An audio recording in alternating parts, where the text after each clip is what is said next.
O tiro ainda fumegava na boca do Winchester quando Lampião baixou o rifle e viu o corpo do soldado rolar pela grota de Angico, levantando poeira vermelha que grudava na barba rala. O cheiro de pólvora misturava-se ao suor dos cavalos e ao sangue quente que escorria da perna de Corisco, ali perto, gemendo entre dentes. O sol do meio-dia queimava tão forte que até os urubus pareciam cansados de voar. Lampião limpou o suor da testa com a manga do gibão de couro, o chapéu de aba larga projetando sombra sobre os olhos fundos, e gritou para o bando que era hora de sumir dali antes que a volante inteira aparecesse. Mas então ouviu o choro. Um choro miúdo, de criança, vindo de trás de um mandacaru torto. Virgulino Ferreira da Silva, o homem que o sertão chamava de Satanás de couro, sentiu o coração bater mais forte que o tambor de zabumba. Quem ousava chorar no meio daquele inferno? E por que, meu Deus do céu, aquele som parecia rasgar a alma dele mais que qualquer bala?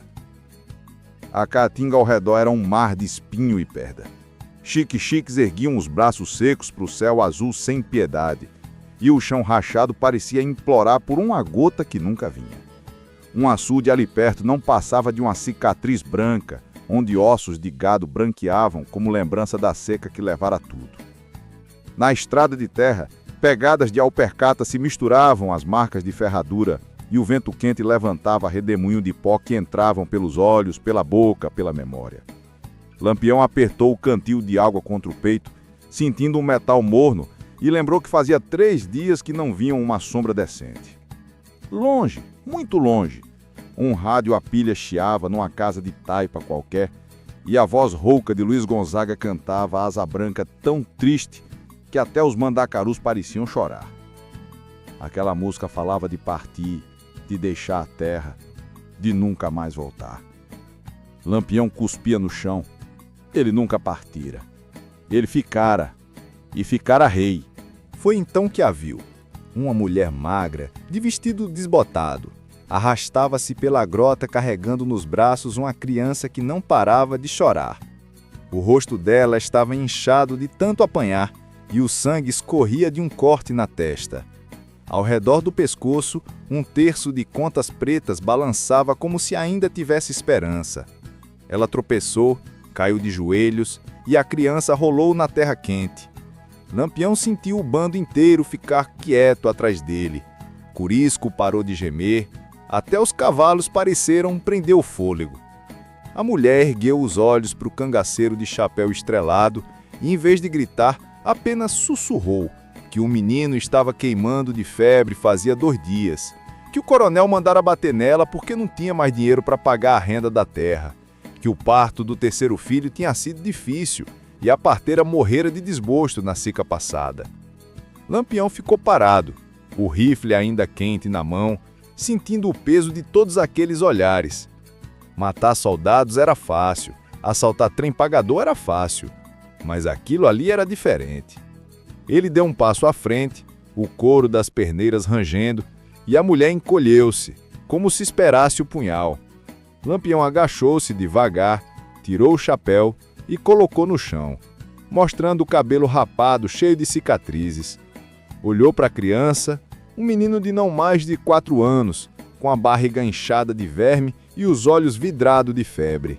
O cangaceiro respirou fundo, sentindo o cheiro de morte que já rondava aquele corpinho. Virgulino sabia o que era perder irmão pequeno. Sabia o que era ver a mãe chorar sobre um caixão de tábuas mal pregadas. Sabia o que era prometer vingança e depois descobrir que vingança não traz ninguém de volta. Ele ergueu os olhos para a mulher e perguntou com a voz mais baixa que já usara na vida se ela confiava nele. A mulher tremeu inteira, mas assentiu. Lampião então tomou a decisão que mudaria tudo. Virou-se para o bando e ordenou que preparassem a bruaca com remédio, água e farinha. Corisco arregalou os olhos. Dadá murmurou que era loucura, mas ninguém ousou desobedecer. Naquele instante, o rei do cangaço precisava decidir se seria apenas o demônio que todos temiam ou se, pela primeira vez em muito tempo, seria homem. Ei, nordestino, nordestina, Comenta aí de qual cidade e estado você tá vendo esse vídeo. Quero saber onde meu povo tá. Lampião ergueu o menino com uma das mãos, como quem pega um passarinho ferido, e o colocou contra o peito. O corpinho ardia. A mulher, ainda de joelhos, tentou se levantar, mas as pernas falharam. Virgulino estendeu a outra mão, agarrou o braço dela e puxou-a para cima com força que não admitia recusa. "Vá andando", disse seco, sem olhar nos olhos dela. O bando se entreolhou, inquieto. Dadá cuspiu no chão e murmurou que aquilo era cilada de coronel, que mulher de retirante sempre trazia volante atrás.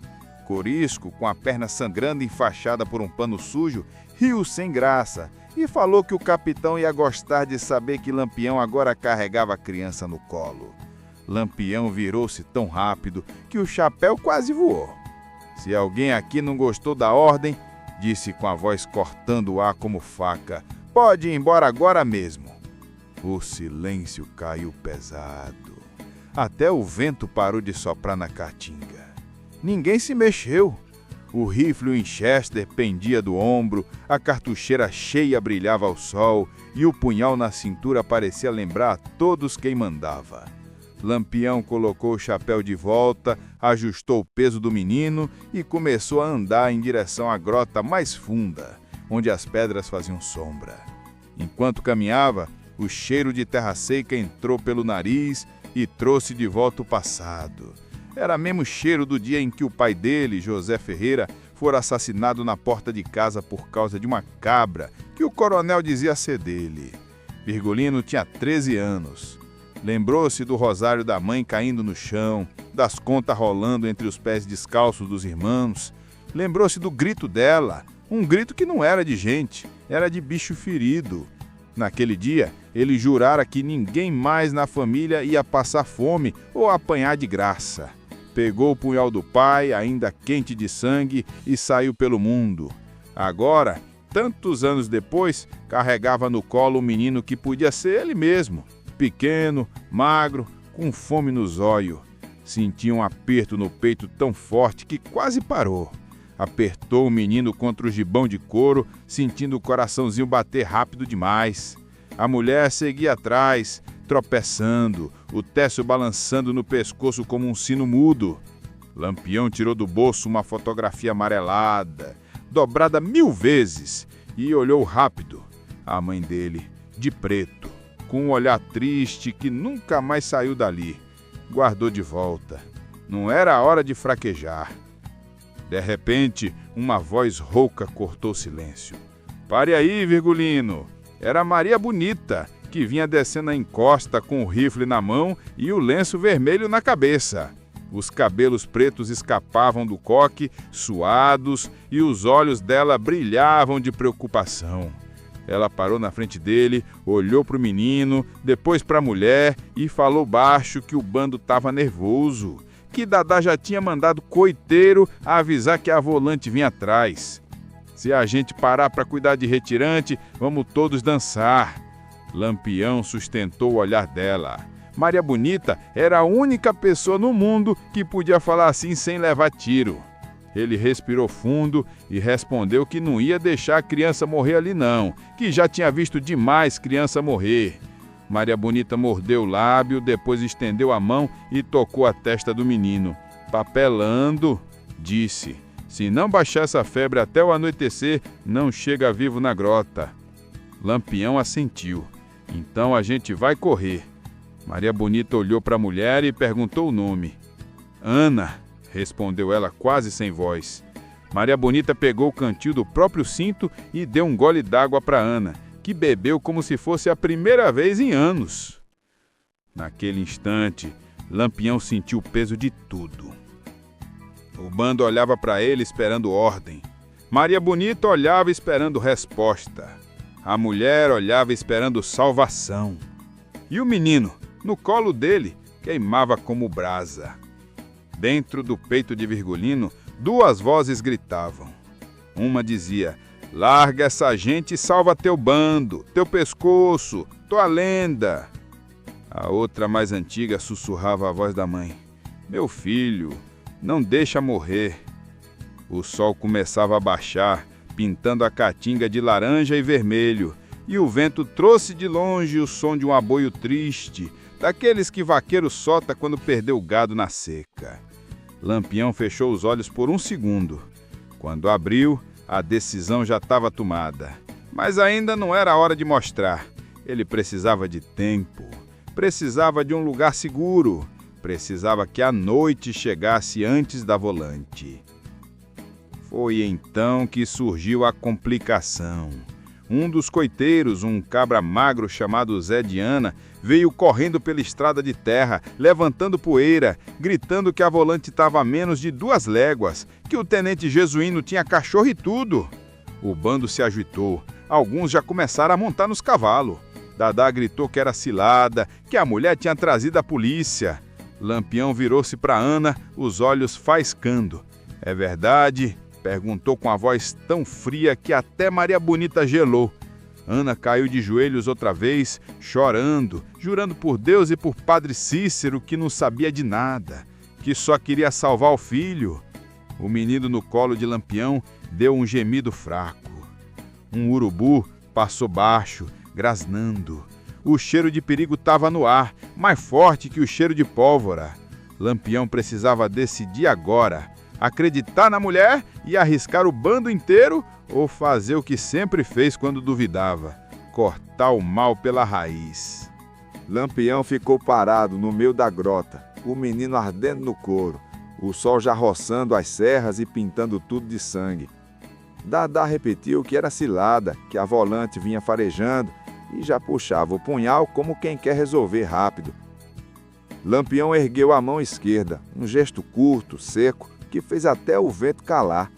Olhou para Ana, de joelhos na terra quente, o terço enrolado nos dedos, como se fosse a última corda que aprendia a vida. Olhou para o menino, cuja respiração saía em chiado curto, quase sumindo. Depois olhou para Maria Bonita, que segurava o rifle com tanta força que os nós dos dedos estavam brancos. Vigolino respirou fundo, sentindo o cheiro de couro velho do gibão misturado ao cheiro de febre da criança. Então fez o que ninguém esperava. Ajoelhou-se devagar, colocou o menino no chão com cuidado de quem deposita uma hóstia no altar e tirou do bolso um vidrinho de quinino que guardava para curisco. Abriu a tampa com os dentes, molhou o dedo mindinho e passou na gengiva do menino. Ana soltou um gemido que não era de gente. Lampião pegou o cantil, derramou um pouco d'água na palma da mão e molhou a testa da criança. Depois ergueu os olhos para o bando inteiro e disse com a voz tão firme que até as pedras pareceram ouvir: "Quem quiser ir embora, vá agora. Quem ficar, fica para salvar essa criança. Não vou obrigar ninguém a ser homem." O silêncio foi tão grande que se ouviu o estalar de uma chique-chique ao longe. Corisco foi o primeiro a descer do cavalo, mancando, e falou que seguia o capitão até no inferno.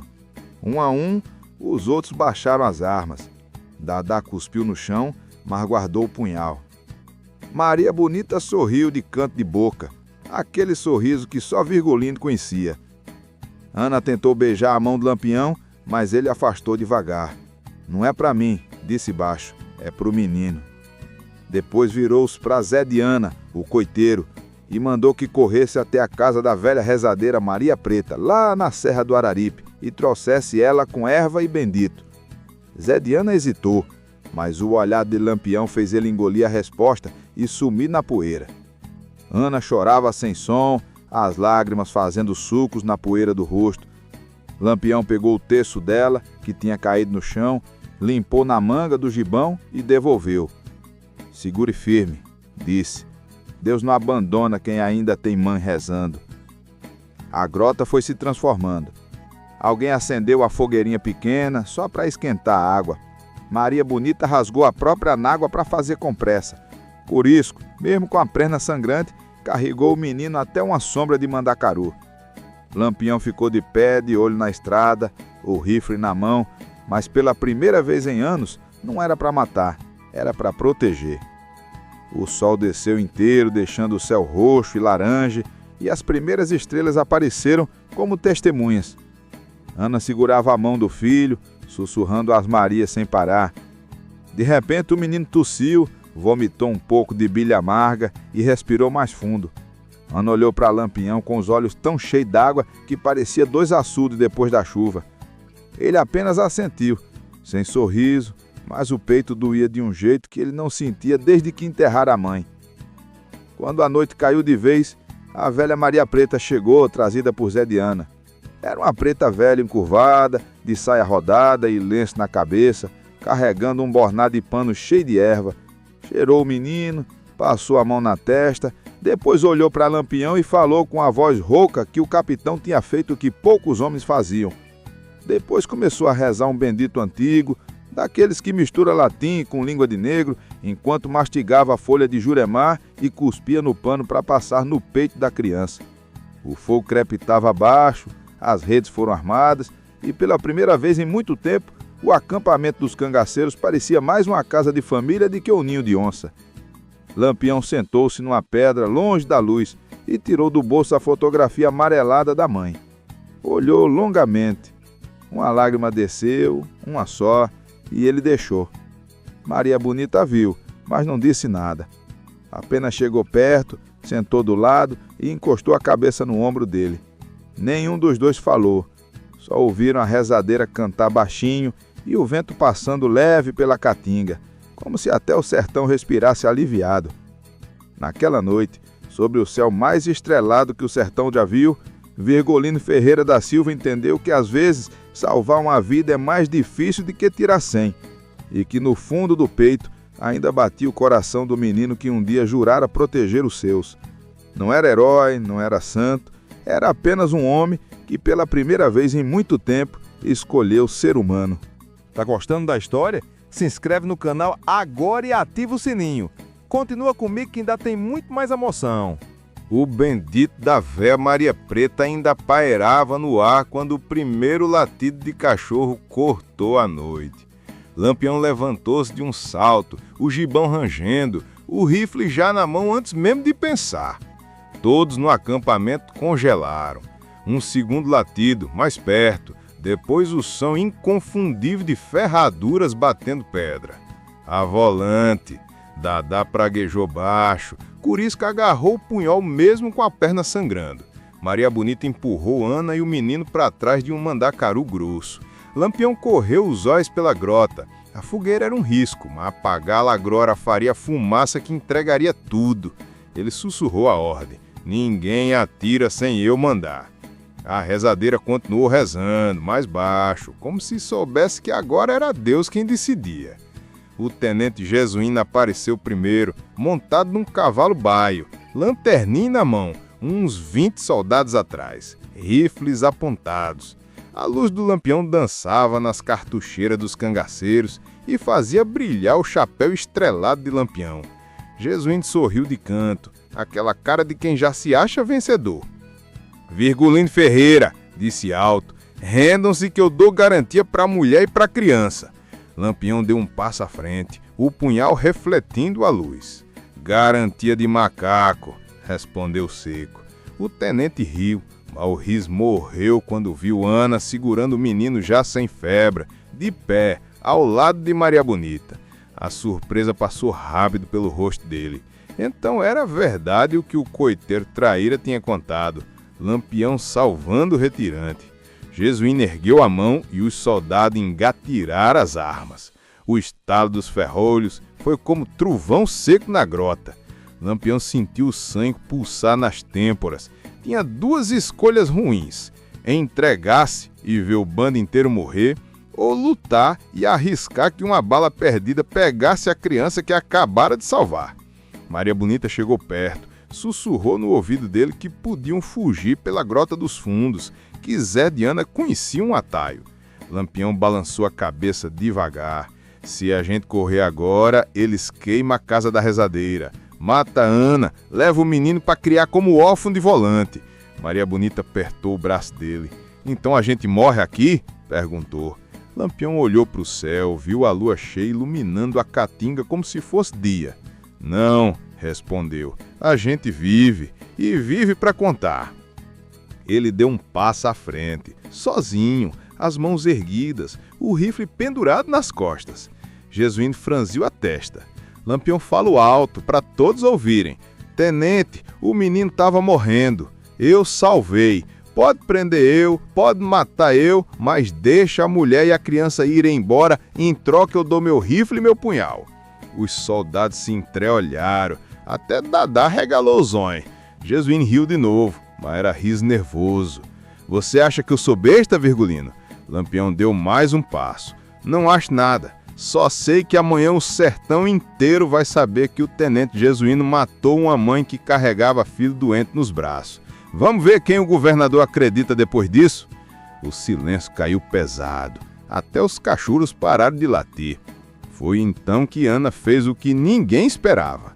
Saiu de trás do mandacaru, o menino no colo e caminhou até o meio da grota. Parou na frente de Jesuíno, ergueu o rosto machucado e falou com voz firme que Lampião tinha salvado seu filho, que Deus era testemunha e que se o tenente quisesse levar alguém, levasse ela primeiro. O menino, sentindo a mãe, começou a chorar baixinho. Jesuíno olhou para a criança, depois para os soldados, depois para Lampião. Algo mexeu dentro dele. Talvez medo do que o povo diria, talvez resto de humanidade. Ele abaixou o rifle devagar. Vão embora, disse entre dentes, mas da próxima vez não tem conversa. Lampião não sorriu, apenas assentiu. O bando montou rápido. Maria Bonita ajudou Ana a subir num cavalo magro, amarrou o menino na frente dela com um pano. A rezadeira dessoou cada um com um ramo de arruda. Lampião foi o último a montar. Antes de partir, olhou para Jesuíno uma última vez e falou baixo, só para ele ouvir. Um dia o sertão cobra as contas, tenente. Depois bateu com espora e o cavalo disparou, levantando poeira vermelha que cobriu a lua por alguns segundos. A perseguição começou logo depois. Tiros ecoaram na noite, balas assobiaram perto. Uma pegou de raspão no chapéu de corisco. Lampião guiava o grupo pela grota estreita, predas roçando as pernas, espinhos rasgando a carne. Ana gritava de medo, o menino chorava, Maria Bonita atirava para trás sem olhar. Lampião sentiu o coração na boca, mas não era medo de morrer, era medo de falhar, de novo perder quem tentava salvar. Numa curva da grota, o cavalo de Ana tropeçou, ela quase caiu. Lampião voltou correndo, agarrou a rédea, puxou o animal com força. Vá, gritou para Maria Bonita, leva eles para o alto da serra, eu seguro a volante aqui. Maria Bonita parou o cavalo, os olhos cheios d'água. Virgulino, começou. Vá, ele berrou e a voz saiu tão cheia de dor que até os soldados hesitaram. Maria Bonita sumiu na escuridão com Ana e o menino. Lampião ficou com 5 homens. Viraram-se de frente para a volante que vinha galopando. O primeiro tiro partiu dele. Acertou o Lampião de Jesuíno que caiu no chão e se apagou. A escuridão engoliu tudo. Começou o inferno. Tiros, gritos, cavalos relinchando, pólvora temando a garganta. Lampião atirava e recarregava, o punhal na mão esquerda, o corpo colado às pedras. Corisco levou outra bala, caiu gemendo. Dadá gritava pragas. Quando a munição acabou, Lampião gritou para correrem. Correram, subiram a serra como cabras, escorregando, sangrando, mas vivos. No alto, o céu começava a clarear. Lampião parou, ofegante, o peito subindo e descendo como fole de ferreiro. Olhou para trás, a grota estava quieta de novo. Jesuíno não subira. Talvez tivesse medo, talvez tivesse vergonha. Lampião sentou-se numa pedra, tirou o chapéu, passou a mão no cabelo rapado. O sangue escorria do braço, mas ele nem sentia. Maria Bonita apareceu na trilha, sozinha. Ana e o menino estavam escondidos numa gruta com a rezadeira. Ela chegou perto, tocou o rosto dele. Você tá vivo, sussurrou. Lampião olhou para ela, os olhos vermelhos de pólvora e de croro contido. Por hoje, respondeu. Só por hoje. Naquele instante, abraçados no alto da serra, com o vento frio do amanhecer batendo nos rostos cansados, Lampião e Maria Bonita ouviram ao longe um som que parecia milagre, o menino chamando a mãe. Ana respondeu chorando. Lampião apertou a mão de Maria Bonita tão forte que doeu. O menino estava vivo. a mãe estava viva e ele, Virgulino Ferreira da Silva, ainda respirava. O sol nasceu devagar, tingindo a caatinga de ouro, e pela primeira vez em muito tempo, o rei do cangaço sentiu que valia a pena ser rei. O sol já estava alto quando o Lampião desceu da serra com o bando reduzido. Curisco mancava, apoiado em Dadá, que não dizia palavra. Maria Bonita ia na frente, guiando o cavalo magro, onde Ana segurava o menino dormindo, a cabeça encostada no peito da mãe, como se nunca tivesse conhecido febre. A véia rezadeira, Maria Preta, fechava o grupo cantando baixinho um bendito que parecia embalar até os mandacaróis. Ninguém falava. Só se ouvia o casco dos cavalos na pedra, o vento passando leve pela caatinga e, de vez em quando, o choro abafado de Ana, que não era de dor, era de quem não acreditava que ainda respirava. Chegaram à grota escondida, onde a buruaca com água e farinha esperava. Lampião desmontou primeiro. Ajudou Ana a descer. A mulher caiu de joelho na frente dele, o menino ainda no colo, e tentou beijar os pés cheios de pó. Lampião afastou devagar, como quem afasta uma lembrança ruim. "Levante", disse com voz rouca. "Aqui ninguém beija pé de ninguém." Ana ergueu o rosto, os olhos revir, e falou que nunca ia esquecer, que ia rezar por ele todo dia até o último suspiro. Lampião tirou do bolso uma nota de 200 réis, dobrou e colocou na mão dela. "Vá para a Vila de Nazaré", disse. "Lá tem uma parteira amiga da Maria Preta. Digo que foi eu que mandei." Ana apertou a nota contra o peito, como se fosse o terço. O menino acordou, olhou para Lampião e estendeu a mãozinha. O cangaceiro hesitou, depois segurou aqueles dedinhos quentes. O menino sorriu. Lampião sentiu um nó na garganta que nem bala conseguia fazer. Maria Bonita chegou perto, passou o braço pela cintura dele. Ana agradeceu mais uma vez, a voz embargada, prometendo que o filho ia se chamar Virgulino, em homenagem. Lampião balançou a cabeça devagar. "Não faça isso, mulher. Nome de cangaceiro só traz volanta atrás. Chame de José, como meu pai." Ana assentiu, chorando. A rezadeira benzeu a criança com um ramo de arruda, soprou fumaça de alecrim e disse que o menino ia viver 100 anos, porque tinha sido salvo por homem de Deus. Lampião sorriu de canto, sem mostrar os dentes. "Homem de Deus eu não sou", respondeu baixo. "Mas hoje Deus deve ter olhado para cá." Quando Ana e a rezadeira partiram numa vila, guiada por Zé de Ana, o bando ficou em silêncio. O sol queimava forte, mas ninguém reclamava. Curisco sentou-se numa pedra, enrolando fumo, e falou pela primeira vez desde a grota. "Capitão, o senhor hoje foi mais homem que em 10 anos de cangaço." Curisco cuspiu no chão. Mas dessa vez não era de raiva, era de respeito. Maria Bonita encostou a cabeça no ombro de Lampião e sussurrou que tinha orgulho dele. Virgulino não respondeu, só olhou o horizonte infinito, onde a poeira vermelha ainda subia da estrada por onde Ana desaparecera. Dias depois, a história recorria o sertão inteiro.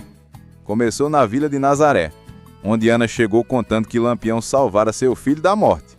A parteira espalhou, o vaqueiro levou pro arraial, o cantador improvisou verso numa feira de veado, um sanfoneiro tocou a noite toda num alpendre, e a sanfona chorava a asa branca enquanto o povo repetia: "Foi Lampirão, foi ele mesmo, eu vi a marca do chapéu." O tenente Jesuíno tentou calar a boca de todo mundo, mas quanto mais ameaçava, mais a história crescia. Até os coiteiros, que antes tremia só de ouvir o nome do rei do cangaço, agora contava com orgulho que Virgulino tinha coração.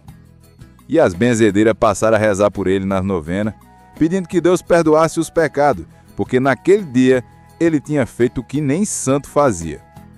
Anos depois, quando o menino José já corria descalço atrás de bode na porta de casa, Ana ainda contava a história toda vez que alguém perguntava sobre a cicatriz na testa.